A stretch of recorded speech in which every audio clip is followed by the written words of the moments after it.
as I said earlier, I'm informed, whether I'm conscious of it or not, I'm informed by my own personal history.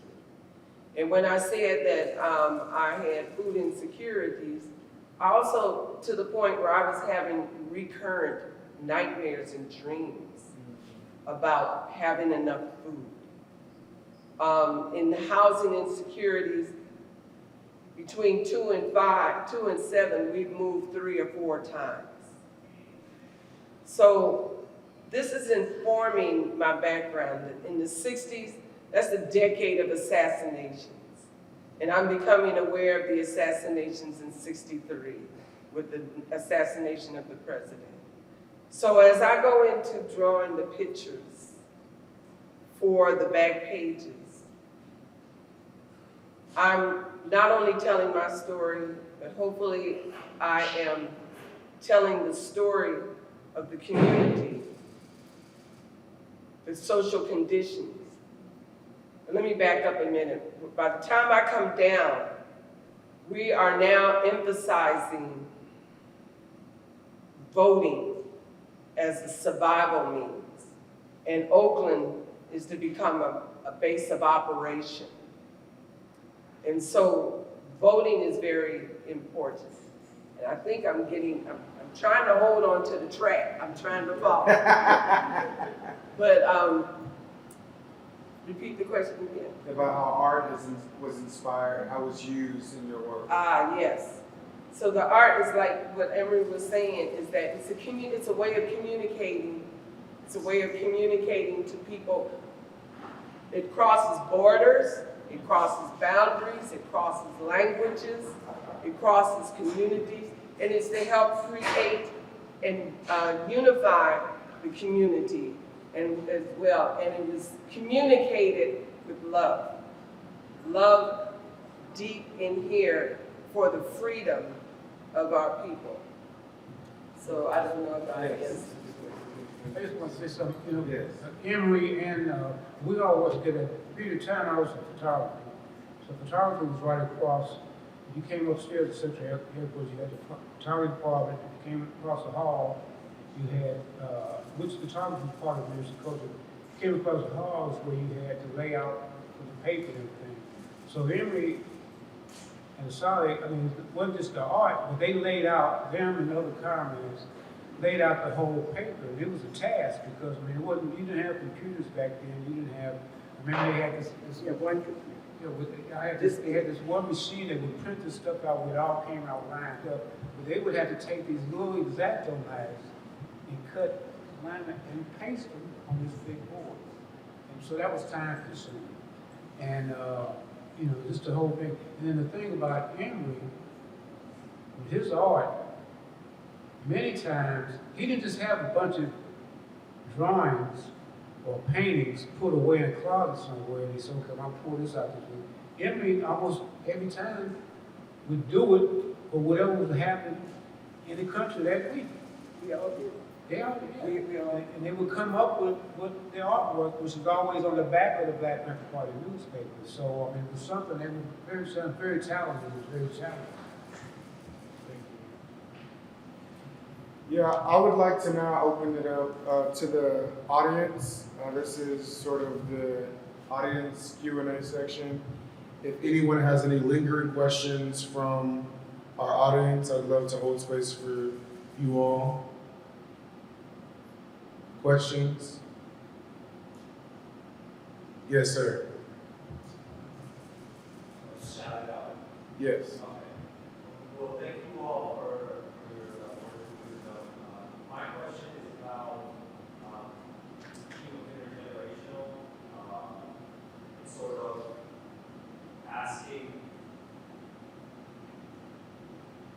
I guess, the organizers who came up in the 60s and 70s to sort of explain to us the differences, like the political shifts that have taken place within the Black struggle of this country over these decades, and how it's shifted in a way from a revolutionary struggle to a more like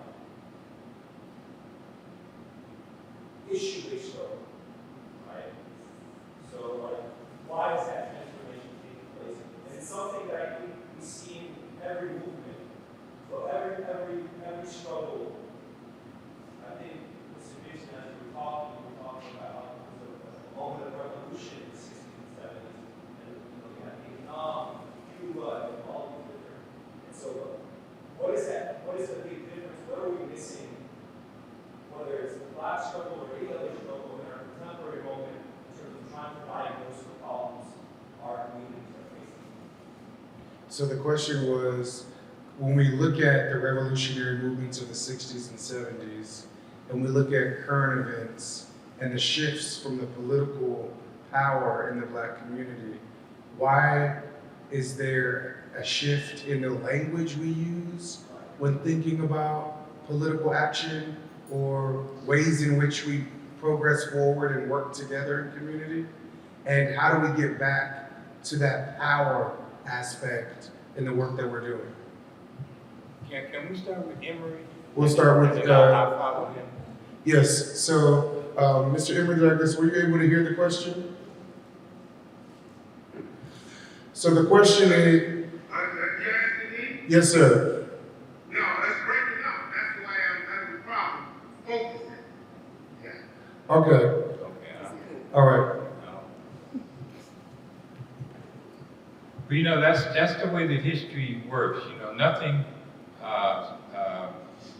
stands outside of change. And that was one thing that Huey taught us in the party, that everything is in a constant state of flux. And that's why the party was always changing. You know, we never were the same organization that we were the following year or 2 years before. We were always changing because we had to change to stay abreast of the way change is naturally always happening. And so the revolutionary movements gave way. Some of them were victorious, some of them were not victorious. And so the government also began to change their tactics. They're always changing their tactics as well. So that's why we went from the gun being revolutionaries to the survival programs. In 1972, we entered into the political arena and began to support candidates running for political office. Shirley Chisholm was the first Black congresswoman, and she was the first Black person that ran for president. And so the Black Panther Party understood, we saw the shift that was happening. And we were the first organization that supported Shirley Chisholm. A lot of Black leaders did not want to support Shirley Chisholm because she was a Black woman. But we understood what was happening in America. We understood that the political arena was something that we had to begin to get involved in. And so that's why in 1972 we ran Bobby Seale for mayor and Elaine Brown for city council. And we were criticized by organizations, revolutionary organizations, militant organizations, that we were selling out, that we were getting involved in the political arena. But we understood what the shift that was happening, because a lot of Black leaders who had been in the civil rights movement also understood this shift to get into electoral politics. And in the 70s, you saw a wave of Black civil rights leaders getting elected to office as mayors, as chief of police, and, you know, in a lot of these positions. But they were supposed to stay focused on the community and the elevation of the community. And they didn't do that. They failed. You know, had they maintained their position, you know, you could change strategies, but that doesn't mean you change inside. You know, the Black Panther Party, we changed strategies, but we still maintain ourselves as revolutionaries. You know, in 1976, we elected Elaine Brown. We ran Elaine Brown for city council. That failed, and then we elected Lionel Wilson. We supported Lionel Wilson's campaign, who became the first black mayor in Seattle. I'm sorry, in Oakland. And a lot of people don't realize at that time, we also, the Black Panther Party, we were actually running the city of Oakland because Lyman Wilson didn't know anything about politics. We had played a very important role in the first black police chief being elected in Oakland, being appointed in Oakland, the school boards. And so, we were attempting ourselves to keep up with the change. And but you have to maintain the guiding force that's pushing you in the get-go. And what happens is people get thrown off course. They sell out, they shift, and our society is always shifting. We went from a society that was very communal, in the 60s, 50s, 60s, 70s. People didn't think about becoming millionaires. They didn't think about owning 4 or 5 houses. We thought about community and sharing whatever we had with people. And so we went from being a communal society. In 1980, we became a very individualistic society. We shifted to a very individualistic, very materialistic society.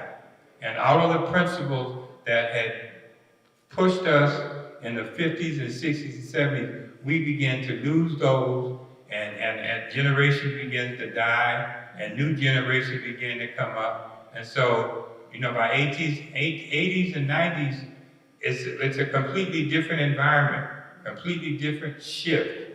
You saw this happening in other movements around the world, and as you as Palestinians, you can relate to what I'm talking about because you saw the PLO begin to change, and Arafat began to change.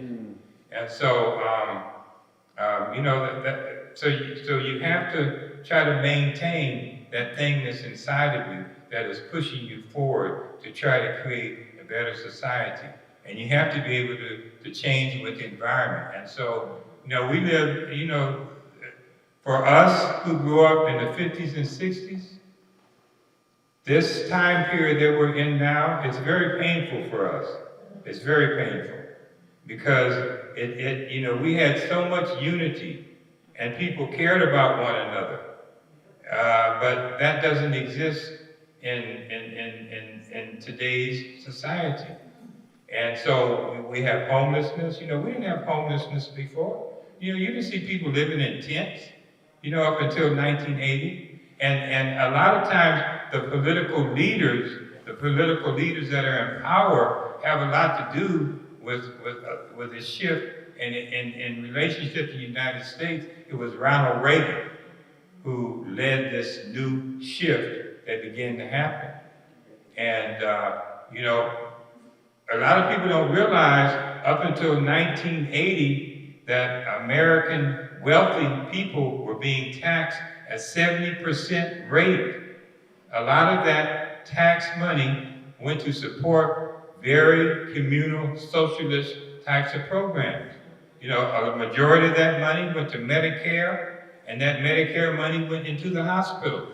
And in the 70s, we had damn near free medical care, and a lot of that money also went to supporting subsidized education for people who were going to college, low-income people. So when Ronald Reagan made a tax cut, he made 3 tax cuts, and that tax cut went down to where the wealthy are hardly paying anything. And that created this new pathway for people to become wealthy. They got to keep all their money, And, HUD was cut by a third. They attacked the unions, destroyed the unions. So wages were not keeping up. The average wage was not keeping up with the wages of the people who were getting rich. And so now we live in a society where it's, first in the 80s and 90s, when rap music came about, the emphasis was on violence and there was emphasis on money. There was an emphasis on making money. and we became a very materialistic society. And so, you know, we have a tremendous amount of unequal wealth in America. You know, we're one of the largest disparities of wealth in the world. And we see it every day. We see it every day, we feel it. You know, every city has large homeless problems. But now I think you're starting to see a shift. You're starting to see a shift again, you know, where people really want to work towards creating a better society. And this sister right here, where she broke down what they're doing with the prisoners and how they're working in the communities, and this brother here, and a lot of other young people, there's a lot of really very good things that are happening in America. You just don't hear about it. We can't really feel it. We can't really see it. But we know that we have to create another shift if we are going to survive as human beings. So it's just part of the natural process of you know, the old and the new. You know, he used to say that the Black Panther Party, we're going to put ourselves into a position where there would be no need for the Black Panther Party, you know. So, I mean, that didn't happen, but what did happen was that the Black Panther Party became, you know, went out of existence. So, you know, these shifts happening, these shifts happen. And we have to prepare ourselves and be ready when another shift happens. And I think we do see another shift. I think we're going to see a shift in the elections that's coming up in November and in next year. Because I think people are looking and seeing what has transpired during the era of Donald Trump and the evilness that rose up and the anger and the racism and the attacks and the disparities between the rich and the poor. And I think people, you know, Trump ran on the whole premises that if the Democrats got in, they were going to be socialism. They were going to create this evil thing called socialism, and that scared a lot of people. But I think over the last few years, people are realizing maybe we do need some socialism. Maybe we do need to provide more for people and make sure people have the things that they need. So I'm hoping, you know, that this shift is happening. You know, I didn't used to believe in the word hope, you know, because in the party, you know, we didn't want to depend on hope. You know, you know, as far as we were concerned, you couldn't depend on hope. You had to depend on what you could do, you know. But things have gotten so bad that now I do believe in hope.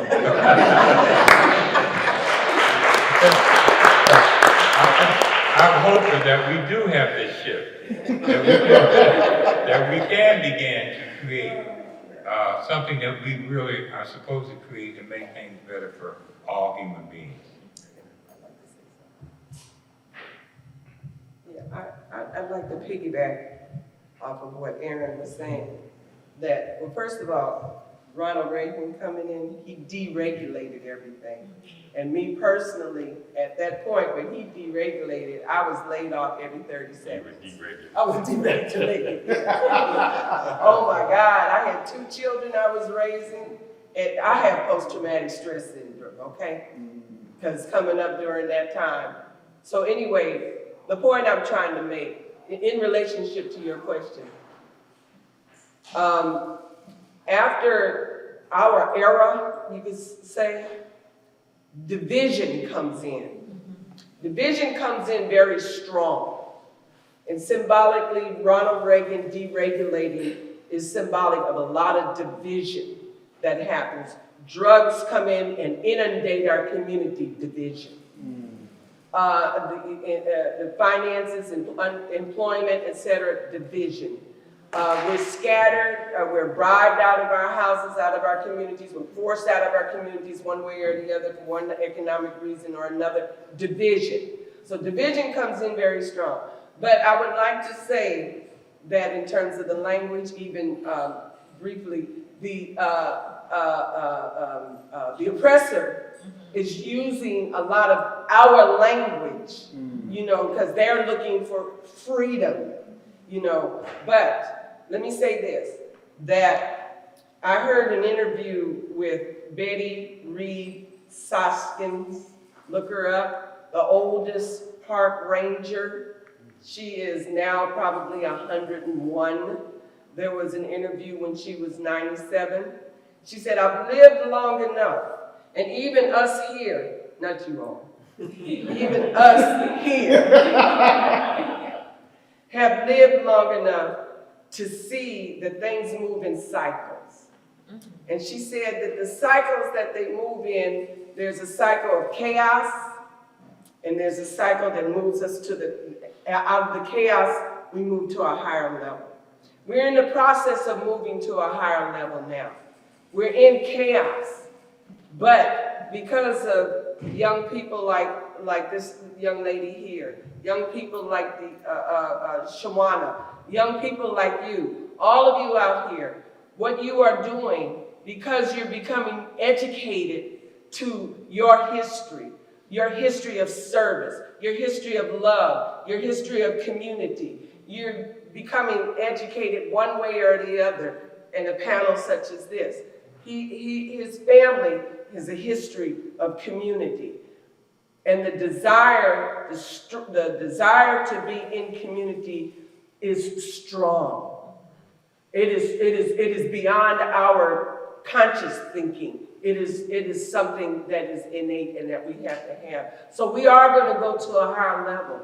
And it's going to be I don't know what it's going to look like. I can't say that. But it is going to be up to a higher level to move us out of this. I'm sorry, but we are living in hell on earth right now. And this is a paradise. This place is a paradise. And it's supposed to be recognized as a paradise. But it takes love and community to make that a reality. And that's what we're moving to now. Okay, I just wanted to add one thing, is that the legacy of the Black Panther Party did its job. Yes. It's very obvious from what he has said, what they have said, what she has said, Yes. what people all across the country are saying, that we are following the example of the Black Panther Party, yes, and the legacy of the Black Panther, yes, Party. Yes.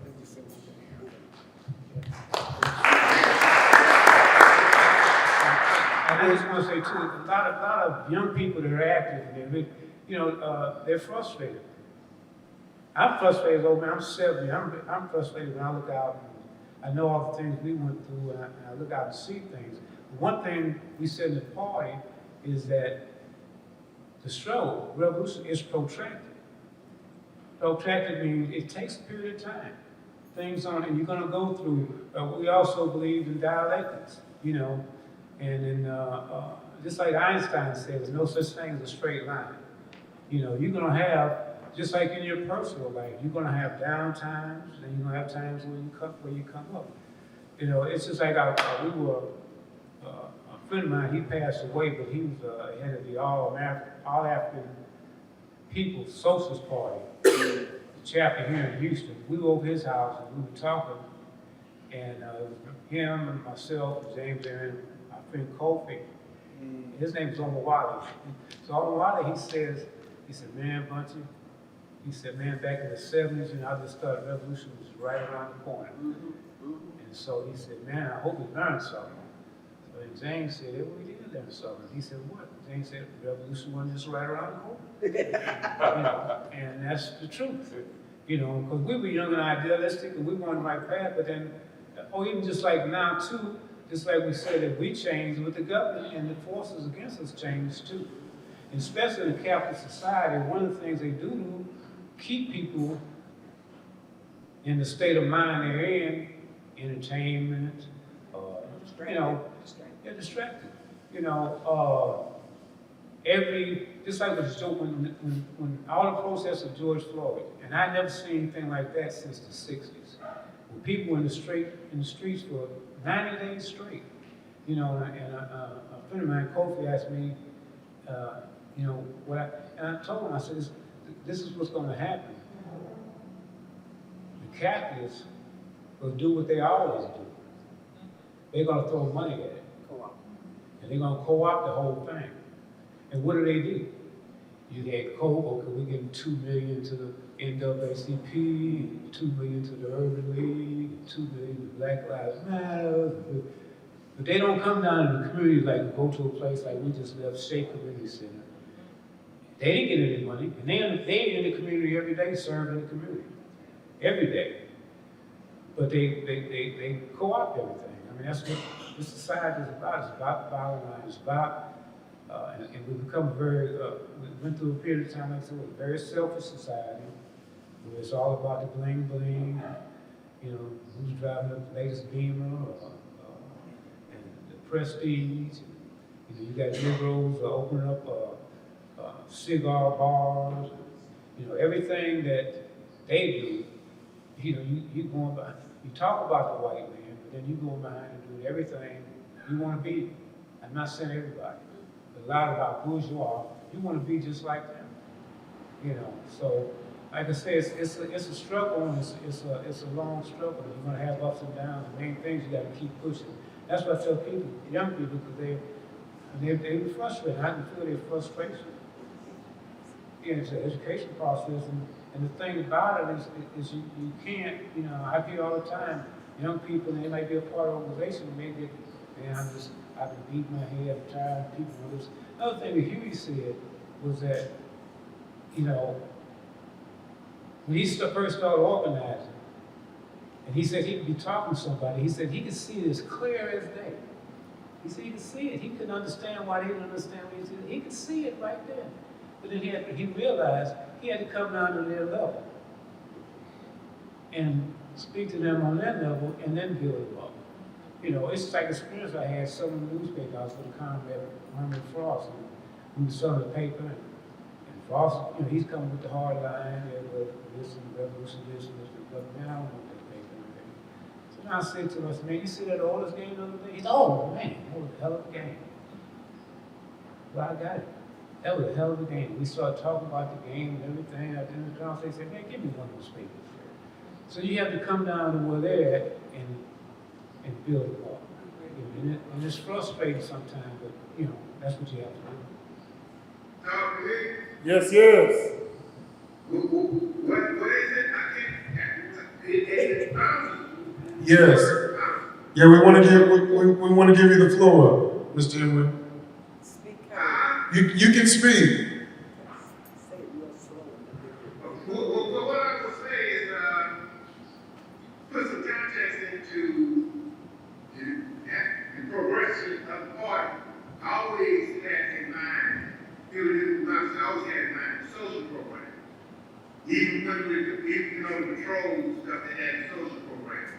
A lot of people don't know they had an advisory committee, a middle class class, who supported the party, who they were talking to all the time, trying to figure out how to implement the survival program from the Checkpoint Platform program. I recall early on, during the patrol, when we started first started working on the paper before we had Pt4. He knew Ruth Bedford was a dancer with Dorothy Dunn, who lived in Oakland, Ruth did. And he used to bring her over to see us, what we were developing, the paper we were working on that was Cleveland Park. And they'll always talk about the social program. And we talking about implementing the practice program. And she said, well, you can do it at my pastor's church. And we did it. Apostle Neal, who church was on 27th West at the time, who we had our first program outside of community housing in that church, the Father Neal Church on 27th West.